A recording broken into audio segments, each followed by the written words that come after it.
Good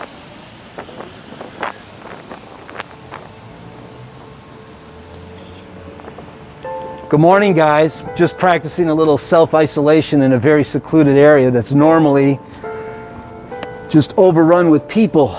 It's like one of the busiest hotspots in Branson. Where is everybody? Oh yeah, it's a global crisis.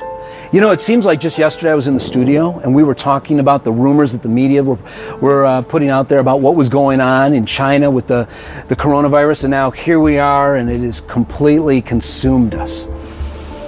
And I wanted to actually take a moment to actually encourage people to change the way they think about this whole situation. What if we could take a moment and choose not to just try and simply survive, but possibly thrive during this national crisis? So what I did is I reached out to a friend of mine. He's actually one of the world's greatest hypnotists. He's actually known as the world's fastest hypnotist, and he dominated the Las Vegas Strip for years. But then at some point in his career, he transitioned into that of like a motivator and a coach and somebody that actually helped in self-improvement. And he's become one of the world's best in his field. He's actually taught people to reprogram their mind about their life and their trajectory, and taken them from their current situation to that of a millionaire. And he's done it over and over and over again. So I thought I would reach out to him and ask him what he thought we could do to reprogram our mindset so that we can't just get through this, but come out better than ever on the other side. He is the world's fastest hypnotist. His name is Marshall Sylver. I guess I wanted to talk about, because you're a coach and you help manifest transformations in people's lives. You help them overcome limitations in their mind and allow them to become rich and millionaires and ultimately just better people. And then I thought you'd be a perfect person to talk to, because there's a lot of challenges, to put it mildly, for people, everybody on the planet. I don't know if you're talking to people overseas right now, but I am. Everybody is impacted by this, Absolutely. And people are afraid, but I think that you've been doing this for decades now, getting people to overcome limitations or blockages in their minds and help them get to the other side. And that's what the whole world wants to do right now, is just get to the other side. They want to get out of this. For some people, it's just having to be at home with their spouse and their family in isolation, in close proximity.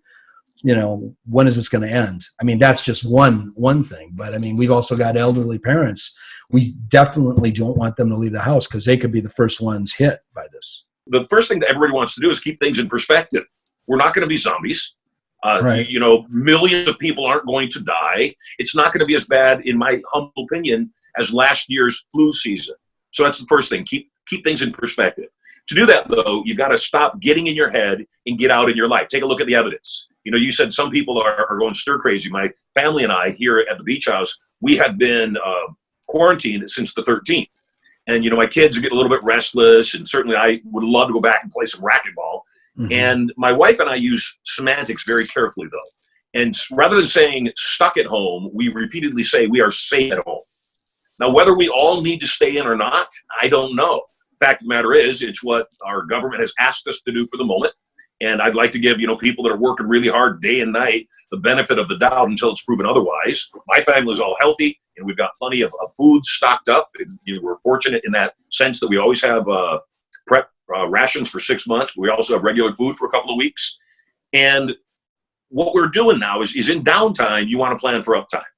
You and I are in the live event business. Right. And you and I found out overnight that we couldn't be in business. Literally, our business was put on hold. Yeah. Well, I still have to pay for my theater. This is my home theater here, but I have a 300-seat theater that I still have to pay the lease for every single month. Right. I've got other bills that are still coming in, but I can't do what I do for a living.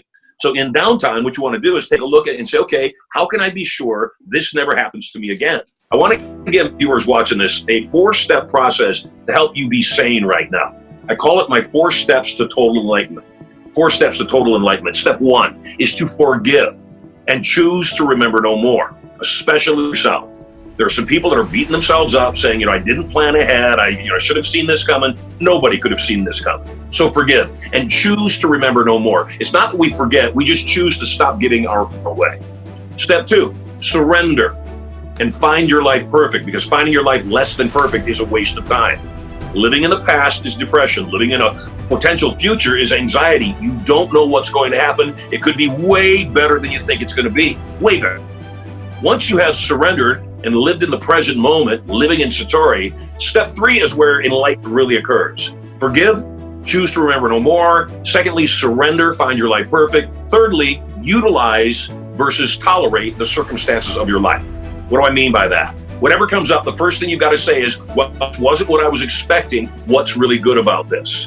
When you start utilizing the circumstances of your life right now, extra time with the family, extra time to learn a new skill, maybe the ability to say, okay, what else could I be doing? What's my side hustle here? How do I pivot? How do I turn? You will have so much abundance in every area of your life, in your relationships, in your wealth, in your emotional, mental, physical, and even spiritual well-being. There'll only be one thing left to do, and that is step 4 of total enlightenment: serve others. So my desire, in this conversation, Sean, is that I can say something that will make somebody have more certainty. Say something that will give somebody a lighter heart, take some of the burden off, because that's where the burden is coming from. We're 3 weeks into this, really, because it was mid-March, Right. when the first week of April. We're 3 weeks into this. 3 weeks is not going to make or break an entire world. It's not going to happen. Mm-hmm. Will things change? They will. If somebody had told, somebody, hey, I've got to shut the doors for, call it 6 weeks. I've got to shut the doors for 6 weeks. I can't pay you during those 6 weeks. You got to stay home during those 6 weeks, except after 6 weeks, we'll reopen the business. I'll bring you back to work. Things will be better than it was before. Then a lot of the stress would be gone. It's the uncertainty. It's not knowing, when do we open up again? When can we leave our homes? When will there be enough toilet paper? Right. You've got to surrender. It's not in your hands right now. And if you are a person of faith, leave it in God's hands. If you are not a person of faith, just surrender. There's nothing you can do right now. Handle what you can, surrender what you cannot, have faith. That's great. I think, and we've been warned repeatedly by President Trump, that he keeps saying we are going to have a really hard 2 weeks. It's going to be a really horrible 2 weeks.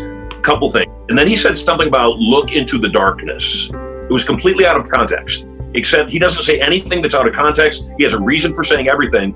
The key takeaway that I took from that is he said, we're going to have a really bad 2 weeks. Well, how do you put a timeline on a virus?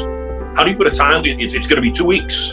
Okay, that's not talking about the virus. That's talking about something else. And so... Yeah, and on that note, and I didn't even think of this until you just said that, but this is a pretty cool question, because not only are you a hypnotist, but you also have interacted with Trump.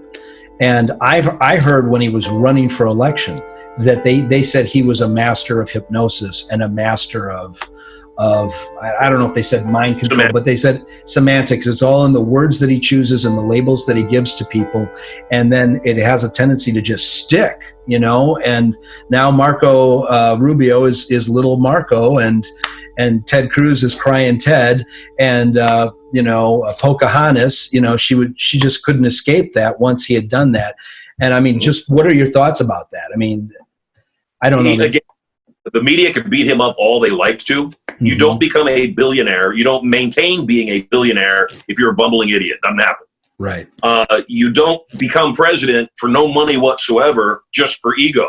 We've got a patriot in office right now. I totally agree. I mean, I can't, sometimes I wonder what his motivation is to keep going. I think what his motivation is, like I said, I know the man. Mm-hmm. I've known him for many years. I've been backstage and chatted with him for 45 minutes to an hour, just he and I in the green room. And because you're a performer and because of the type of performance you do, every single word matters. Mm-hmm. And so if I'm playing chess, I played chess with Sir Richard Branson down on his Necker Island. And I sat down, he said, you play chess? I said, I do. And he said, well, let's see if you're any good. And I said, okay, I like chess a lot. And within 4 moves, I had taken a knight, moved the knight over to harm's way, but what it did was cleared a path for my bishop to take his queen. That's not enough, though. So I did the move, and then I let go of the knight, and I went, oh, shoot, I pinched it again. He said, no, you let go of it.